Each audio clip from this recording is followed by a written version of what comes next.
Department of Social and Health Services.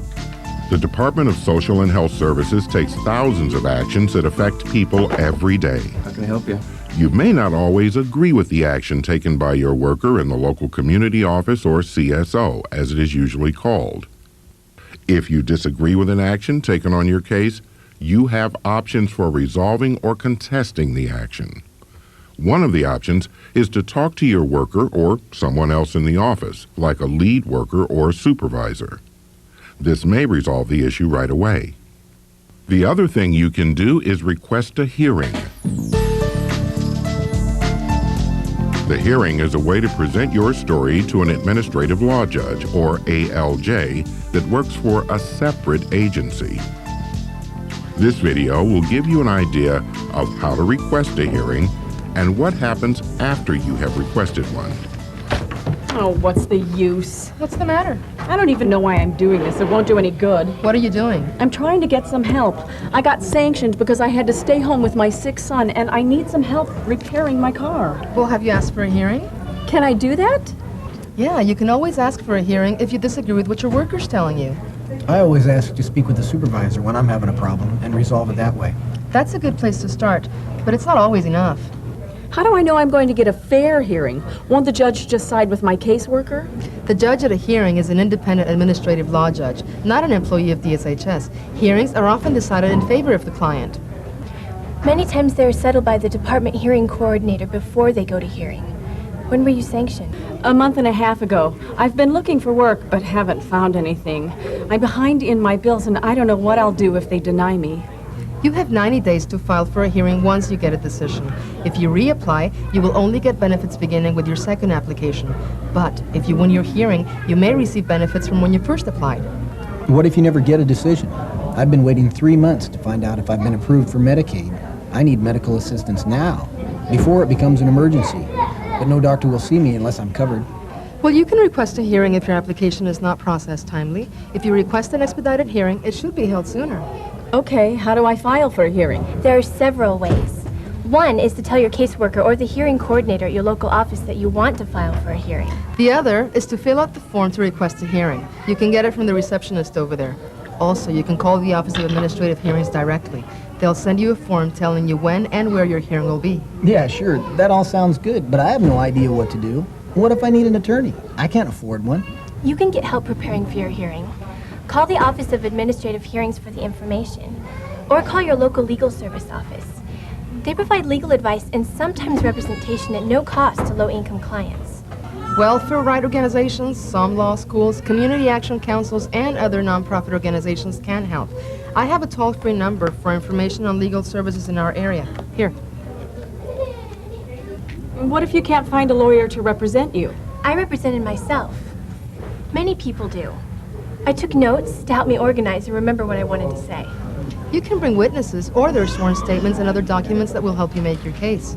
Anyone can represent you in a hearing. They don't have to be an attorney.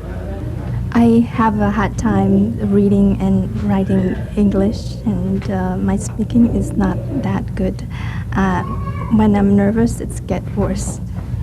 Well, you should let the department hearing coordinator or the Office of Administrative Hearings know when you request the hearing, and they will provide an interpreter at no cost to you. DSHS is also required to help you with the paperwork if you need it. If it's hard for you to travel to your hearing, you can request a hearing by phone. When you request a hearing, you can ask for continued benefits. This way, you still receive benefits until you get your hearing decision. That's great if you win your hearing, but if you lose, you will have to pay your benefits back. A friend of mine tried to do that, but DSHS didn't give her continued benefits. You can request a hearing just in continued benefits. You can call the Office of Administrative Hearings and ask to have the hearing as soon as possible. It'll probably be within a few days and by phone. Thanks for your help. Thank you. You're welcome.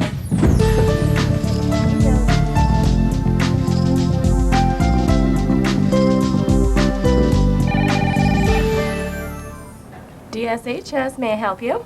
In the CSO, the department representative is called the Fair Hearing Coordinator. The Fair Hearing Coordinator acts as a link between the CSO and the appellant's representative, the Office of Administrative Hearings, and any other party involved in the hearing. Mr. Mendez, the fair hearing coordinator, is holding a pre-hearing meeting with Ms. Lewis to get a better understanding of what is happening in her case. And the reason we're meeting today is to share information so that we can discuss your issues and maybe we can find a way to resolve your issues without a hearing. She will get to explain her side of the situation. He will tell her what additional information might help settle those issues. In the pre-hearing meeting, Ms. Lewis, the appellant, and Mr. Mendez will exchange any documents that will help to clarify what the issues are. If Ms. Lewis wants to review her record to determine if there is any information she will need, Mr. Mendez will help her arrange a time to do that. And you disagree with the department's denial of cash to repair your car. Yes, I read somewhere that DSHS could help me fix my car so I could look for work, but my case manager says that my car is too old. Mr. Mendez will explain that the fair hearing coordinator's role is to present the department side of the issue, even though he's allowed to help her. He must explain that Ms. Lewis is responsible to get representation or to represent herself. The hearing coordinator will help the appellant understand her right to have witnesses and have them appear in person or by phone, that the hearing could be in person or by phone, what happens in a hearing, that the administrative law judge does not work for DSHS, that she can have copies of the rules that were used to make the decision, and how to file a complaint if appropriate. Okay, good. Well, let's go over your rights. He is giving her the telephone numbers of the local legal services she might contact. Let's go back to the pre-hearing meeting to hear what's going on. Witnesses in person or by phone. You have the right to submit documents to support your case. These can include written statements from people who maybe can't appear. Do you have any questions so far? No. It's very important that you gather as much information as possible, because the person who will resolve this will be an administrative law judge, or ALJ. This person is not an employee of DSHS and won't know anything about the issue except what you and I explained to them on the day of the hearing. The ALJ will use the Washington Administrative Code, sometimes referred to as the WAC. I can provide you copies of this. You can find them at the library or you can get them on the internet. Your rights also include reviewing your file with department staff. We can provide you with file copies of anything in regards to your hearing, and this is to help you prepare for your hearing. I would like to see my file. Well, let's schedule an appointment. Ms. Lewis decided to go to hearing. The pre-hearing meeting with Mr. Mendez did not resolve her issues. Thank you.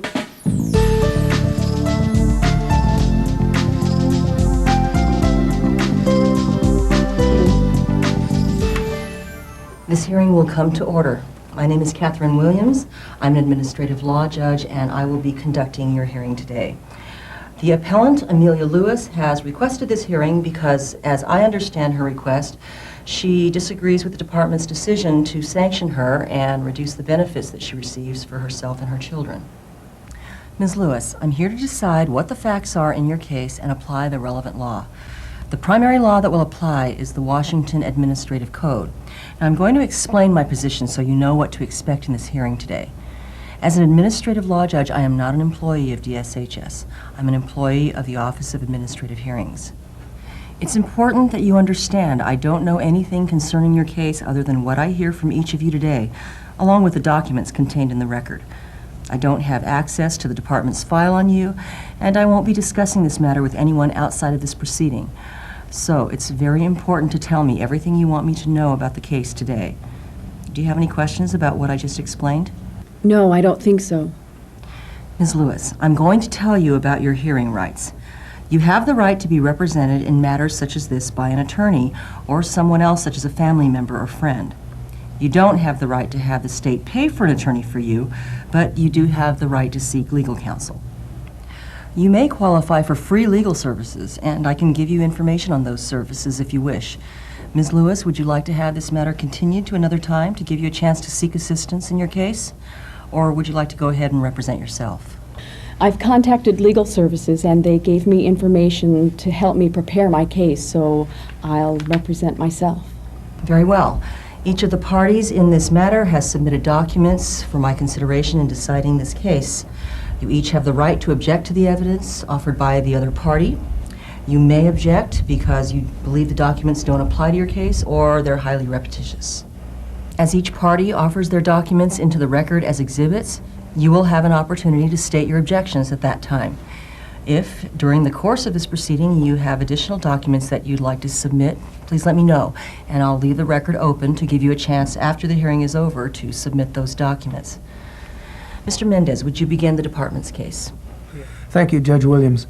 Ms. Lewis and her family... The department received representative medical tells the financial department benefits side through, first. temporary He assistance explains for to the needy judge families what the or tax department relief. did in this case and why. Department The imposes department sanctions representative against must tell the Lewis and judge needs to which identify laws the applied to the judge who case does out of the comply with Washington requirements Administrative stated Code, in or her WAC. individual The responsibility parties plan. involved in a hearing want to be sure that the correct decision is made. Mr. Mendez. Ms. Lewis. The department says that I failed to follow my work first requirements in early October. That week, I stayed home with my sick child. Ms. When I Lewis signed has the a chance plan to explain exactly what report to took the place and employment why office, she thinks I the didn't department's know that it action is meant I incorrect. couldn't stay home if my Ms. child Lewis was is sick. providing her proof Here, I so that it have can the be doctor's considered in the note dated decision. October 8th that This shows proof he includes received any money shared from documents, school. statements, I or also testimony have a from copy of the witnesses law that will help legal tell the aid gave story. me that says that the department cannot sanction me if I need to stay home with my sick child. Thank you, Ms. Lewis. The ALJ will ask Mr. Mendez, the department representative, if there is any objection to adding any of Ms. Lewis's Department has proof no to the objections, record. Your Honor. The judge will always decide what evidence or proof to admit in the hearing record. Each side can call witnesses or question witnesses from the other side. When the witnesses have testified, the judge will decide if any additional information is needed and what needs to happen next in order to give each party a final opportunity to put information in the record. The department has nothing further? When the judge has heard all of the testimony and accepted all of the proof, the hearing will be closed. The ALJ will explain about appeal rights and important time frames after the decision is Do you received. have any questions, Ms. Lewis? I don't have any questions. Okay, if there's nothing further, we'll stand adjourned. Thank you, Judge Williams. Ms. Lewis, I can show you out. The initial decision will be received by mail. If you disagree with the ALJ, you may challenge that decision. The challenge is called asking for review or filing an appeal. Your appeal must be received by the Board of Appeals within 21 calendar days from the date stamped on the initial decision. If you request review or file an appeal, a review judge from the Board of Appeals will look over the decision and mail you another decision. The Board of Appeals decision is called a review. This decision becomes the final decision unless you take it to Superior Court. If you have questions after you receive your decisions, you may contact your local office or the Office of Administrative Hearings.